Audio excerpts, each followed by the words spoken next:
the term black. You know, they like to say melanated, Moor, Aboriginal, Hebrew, whatever else, Latino. In this video, to refer to us who are in this collective consciousness, in this paradigm, the descendants of those who have been enslaved in this part of the world, I'm going to say black. You're going to know who I'm talking about, and I'm just going to use it for the sake of this video in order to get through. You know, you're going to know who I'm talking about. I'm also going to use the generic term God. When I say God, I know that it is a Germanic term. I know it does not describe the name of the Creator. It is a title rather than a name. Good morning, family.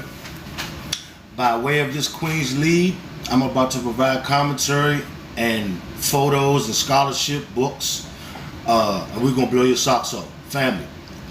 The first human beings in this dimension were women. Women ruled this earth first. Black women, melanated women, 666, carbonated women. They ruled first, okay? So you've seen the title, When Women Ruled. Women ruled this planet first. So let's go. Or some other group is smarter than us. Quite the contrary. The Hebrews, a lot of people. Quite the contrary. I'm gonna let the Queen go on. Quite the contrary. We're the superior race. There's no race more intelligent than us. Every race comes from us. We created, literally, every other race. So that's impossible. They are our children, and some can say, quote unquote, they are our design. Okay? So, yeah. And that's a fact. You know, we'll kind of hate on it or whatever. They're kind of in the ballpark when they say that this is a curse that we have been going through, but it goes deeper than what they think. The characters of the curse have been changed. So I'm going to explain why it's a curse and why the Orishas could not save us from the curse. You understand, I always talk about a ladder in the spirit realm. So this is just kind of an elementary explanation. I hope that you can see this pretty good. This is our ladder.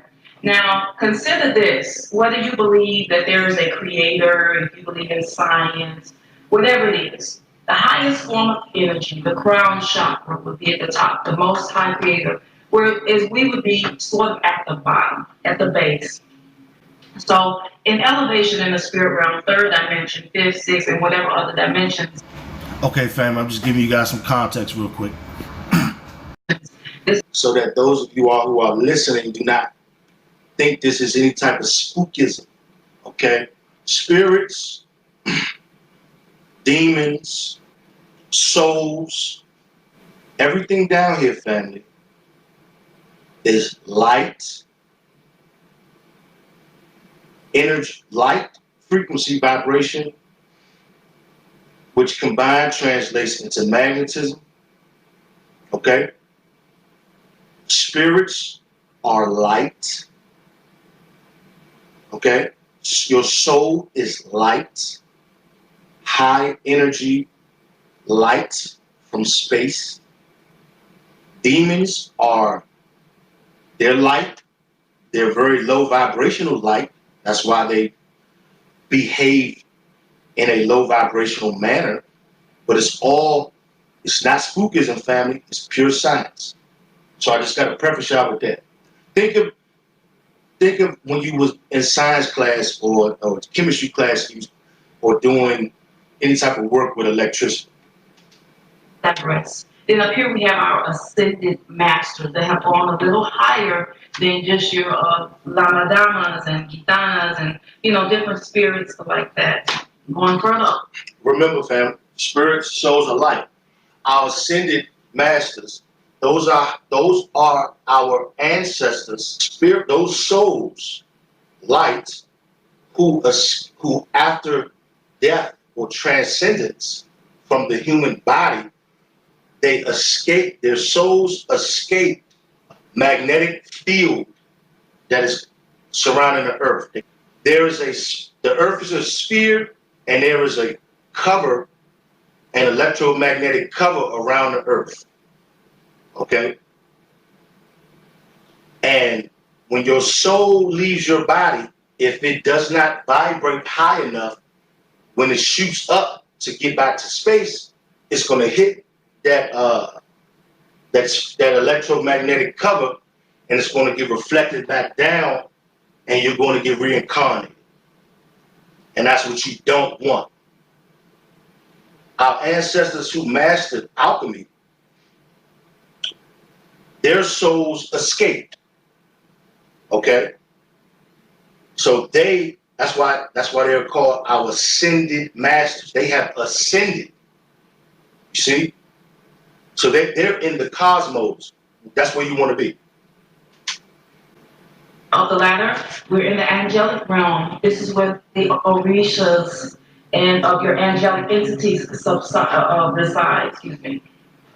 On this rung of the ladder. And then we have the Orumale, such as Orumila, Ibikeji Olodumare, second to Olodumare. And at the top, we have the Most High, the creator of all things. And we are not separate from this. This is one body.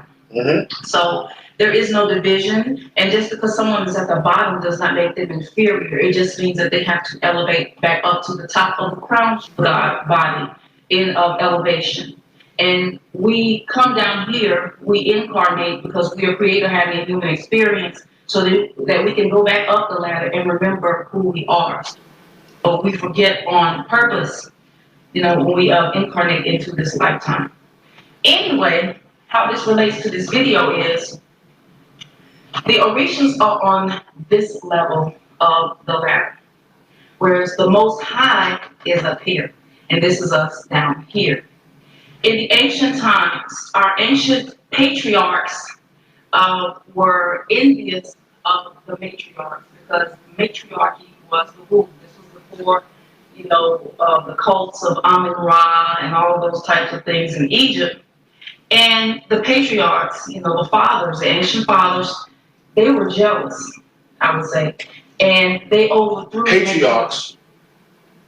Not all of them were jealous of the matriarchs. Okay? There was a time period on this earth where there were nothing but black women. Okay?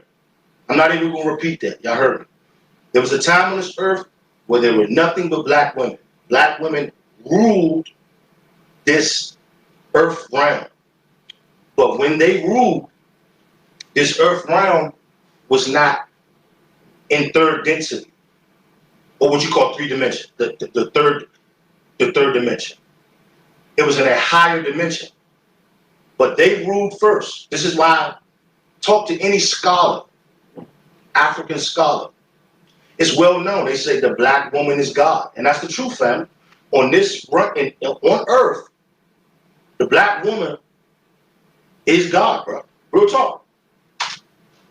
And cause a rift all in the heavens. If you've ever heard of the Demiurge, where there's Tiamat, the great mother, and Yahweh overthrows Tiamat, or those types of tales that go on, where the male energy overthrows the great mother. So anyway, the great mother was offended and ordered a curse down here for overthrowing her. And I'll explain it to you in a minute. Now, if you look at this right here, you know how they say all is mind. If you're an alchemist or someone like that, or you've heard of Hermetics, we always talk about all is mind, right? So here's the conscious mind, which we only use so-called 10% of it, whereas the subconscious mind is 90% of what we are.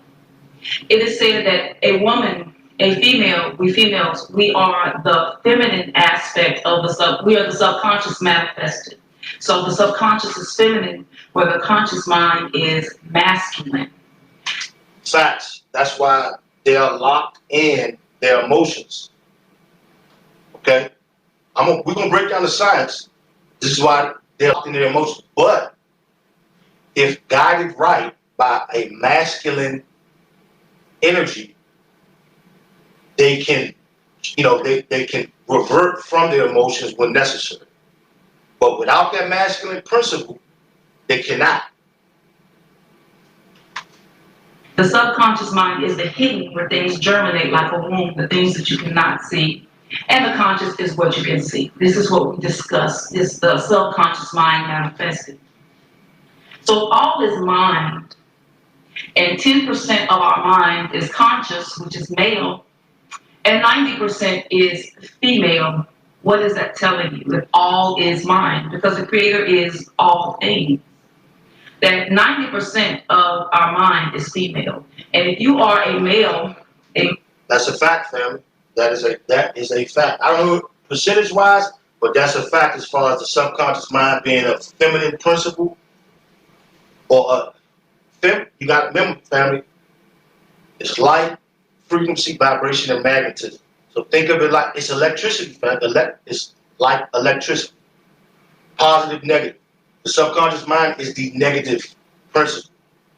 Not negative as in bad, negative as in that polarity. The positive mind is the conscious mind. That's the male. Okay? Well, let's go. Man, then if you're the most masculine man in the universe, your mind is still 90% female.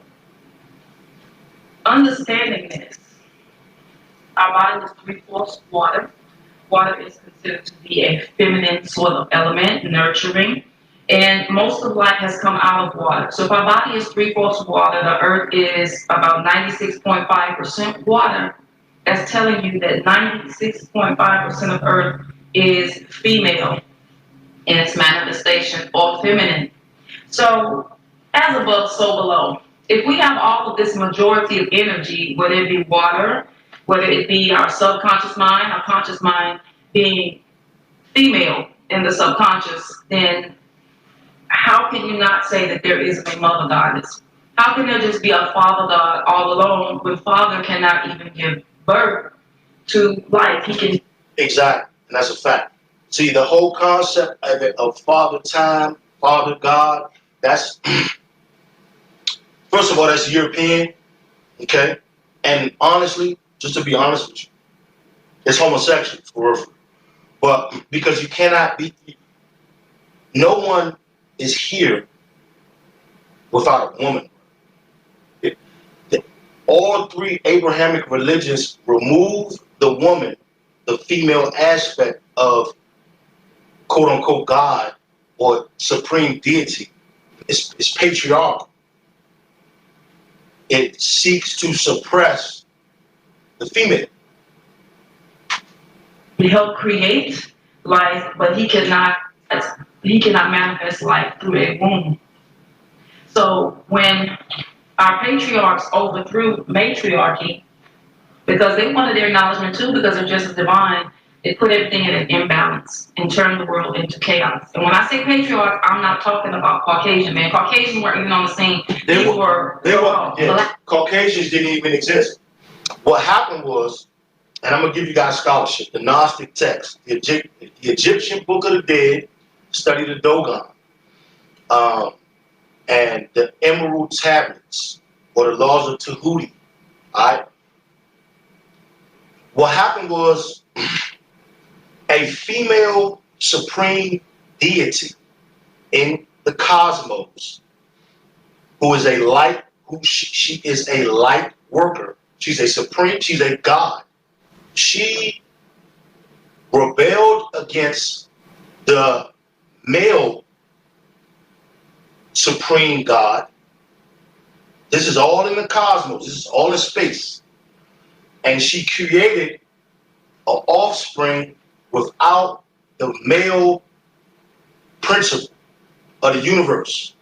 And that offspring she created is what y'all call Yahweh, or the God of the Bible. Okay? She created him without the masculine principle. She did it on her own. And when she did that, it was out of balance. So Yahweh was created and Yahweh rebelled. He rebelled and he created earth out of his ego. Okay? He created earth out of his ego, a physical manifestation of his ego that he can control. This is why in the Bible they say our God is a jealous God. They're not lying. Yahweh is a jealous God. And he's a child God. He's very immature because he doesn't have the masculine principle. But Yahweh was creating out of his ego. So from the darkness came the light. That was the separation from itself to know itself. And then he manifested the earth. He has dominion over, but remember, he's a young, immature God, and he's very jealous.